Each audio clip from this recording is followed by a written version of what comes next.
మాజీ ముఖ్యమంత్రి వైఎస్ఆర్ కాంగ్రెస్ పార్టీ అధ్యక్షులు వైఎస్ జగన్మోహన్ రెడ్డి పిలుపు మేరకు మార్కాపురం పట్టణంలో నిర్వహించిన చంద్రబాబు వెన్నుపోటుకు 2 ఏళ్ల కార్యక్రమంలో మాజీ ఎమ్మెల్యే అన్న రాంబాబు పాల్గొని కూటమి ప్రభుత్వంపై విమర్శలు గుప్పించారు. ముందుగా తూర్పు వీధిలోని వైఎస్ఆర్ విగ్రహానికి పూలమాల వేసి నివాళులర్పించిన అనంతరం పార్టీ నాయకులు కార్యకర్తలతో కలిసి ర్యాలీగా గడియార స్తంభం సెంటర్ కు చేరుకుని అక్కడ ఉన్న మాజీ ముఖ్యమంత్రి వైఎస్ రాజశేఖర రెడ్డి విగ్రహానికి పూలమాలలు సమర్పించారు. అనంతరం అన్న రాంబాబు మాట్లాడుతూ ఎన్నికల సమయంలో కూటమి ప్రభుత్వం మైనార్టీలకు 50 ఏళ్లకే పింఛన్, 18 ఏళ్లు నిండిన మహిళలకు నెలకు 15,000, నిరుద్యోగులకు 3,000 వృత్తి సహా అనేక హామీలు ఇచ్చిందని, కానీ 2 ఏళ్లు గడిచినా వాటిని అమలు చేయలేదని ఆరోపించారు. దొనకొండను రాజధానిగా అభివృద్ధి చేసే అవకాశం ఉన్నప్పటికీ అమరావతిలో భారీగా నిధులు ఖర్చు చేయడం సరైన నిర్ణయం కాదని అన్నారు. దొనకొండ రాజధానిగా ఏర్పడి ఉంటే ఈ ప్రాంతానికి భారీ స్థాయిలో పెట్టుబడులు, అభివృద్ధి అవకాశాలు లభించేవని అభిప్రాయపడ్డారు. వైఎస్ జగన్ ప్రభుత్వ హయాంలో కరోనా వంటి క్లిష్ట పరిస్థితుల్లో సంక్షేమ పథకాలు అమలు చేశారని, అయితే కూటమి ప్రభుత్వం 2 ఏళ్లలోనే భారీ అప్పులు చేసి రాష్ట్ర ఆర్థిక పరిస్థితిని దిగజార్చిందని విమర్శించారు. రైతు భరోసా, నిరుద్యోగ వృత్తి, 0 వడ్డీ రుణాలు, పంట బీమా వంటి అంశాల్లో ప్రభుత్వం విఫలమైందని ఆరోపించారు.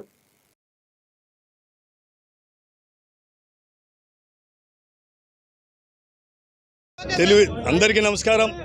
తెలుగుదేశం పార్టీ 2 సంవత్సరాల క్రితం అధికారాన్ని చేపట్టి ఈ 2 సంవత్సరాలుగా ప్రజలను మోసం చేస్తూ ప్రజల్ని వెన్నుపోటు పొడిచిన దానికి నిరసనగా మార్కాపూర్ నియోజకవర్గ వైఎస్ఆర్ కాంగ్రెస్ పార్టీ శ్రేణులందరూ కూడా కదిలి వచ్చి ఈ ప్రభుత్వానికి నిరసన తెలియపరిచి ప్రజలకు ఇచ్చినటువంటి ప్రతి హామీని, సంక్షేమ పథకాన్ని, అభివృద్ధిని చూపించాలా ఈ ప్రభుత్వం అని చెప్పేసి డిమాండ్ చేయడం జరిగింది.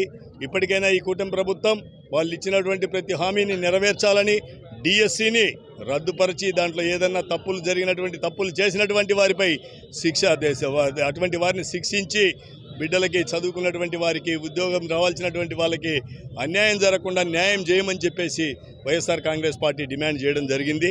అలాగే ఈ మార్కాపూర్ గౌరవ శాసనసభ్యులు నారాయణ రెడ్డి గారిని మేము అభినందిస్తూ ఉన్నాం. జిల్లా తెచ్చింది ఖచ్చితంగా ఆయన తెలుగుదేశం పార్టీ ప్రభుత్వంలో కందుల నారాయణ రెడ్డి గారేను. దానికి అభినందిస్తూ ఈ మార్కాపురానికి నష్టం జరగకుండా ఇప్పటి వరకు జరుగుతున్నటువంటి ఈ భూదోపిడలన్నిటినీ కూడా అరికట్టి ఈ మార్కాపురాన్ని రక్షించమని కూడా ఆయన్ని కోరుతా ఉన్నాం.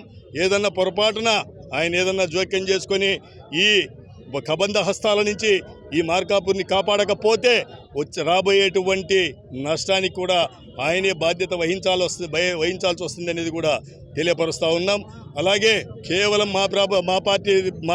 మా పేపర్లలో ఏదో రాపించినామని చెప్పేసి ఆయన దుర్మార్గంగా మాట్లాడడం జరిగింది. సరే, మేము రాపించినామని అనుకుందాం, కానీ మిగిలిన పేపర్లన్నా సాక్ష్యంగా తీసుకొని ఏమేమి అక్రమాలు జరుగుతున్నాయి, ఏ ప్రభుత్వ భూములు ఎవరెవరు దోచుకుంటున్నారు, ఏ చెరువులు ఎవరు దోచుకున్నారు, ఎవరి కుంటలు ఏమిదైనాయి, ఎండోమెంట్ భూముల పరిస్థితి ఏంది, అన్నీ కూడా ఆయన వెలికి తీసి ప్రజల పక్షాన నిలబడి ఈ మార్కాపుర్ని కాపాడమని చెప్పేసి ఆయన్ని డిమాండ్ చేస్తూ డిమాండ్ చేస్తూ ఉన్నా. ఖచ్చితంగా నారాయణ రెడ్డి గారు దాని మీద దృష్టి పెట్టాలని తెలియపరుస్తూ ఉన్నా. అలాగే నేనేదో అవినీతో, అక్రమాలో ఇంకోటో చేసినామని చెప్పేసి పదే మాట్లాడుతూ ఉన్నారు మీరు.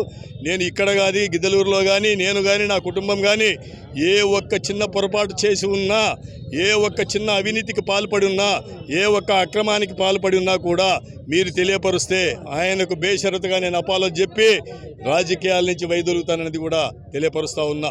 అది లేని పరిస్థితుల్లో ఆయన మీరు అంటున్నారు కాబట్టి నేను కాకపోతే మా పార్టీ వాళ్ళు ఎవరు చేసినారో కూడా విపులంగా చెప్పాలి. దీన్ని ఇంతటితో వదిలిపెట్టడానికి లేదు. ఎందుకంటే మాటికి మేము మాటలు పడేదానికి సిద్ధంగా లేం. తప్పు చేసింటే శాశ్వతంగా రాజకీయాల నుంచి వైదొలగడానికి సిద్ధంగా ఉన్నా. తప్పు నేను కాదు, నా కుటుంబంలో ఎవరు చేసినా కూడా నేనే బాధ్యుడిని.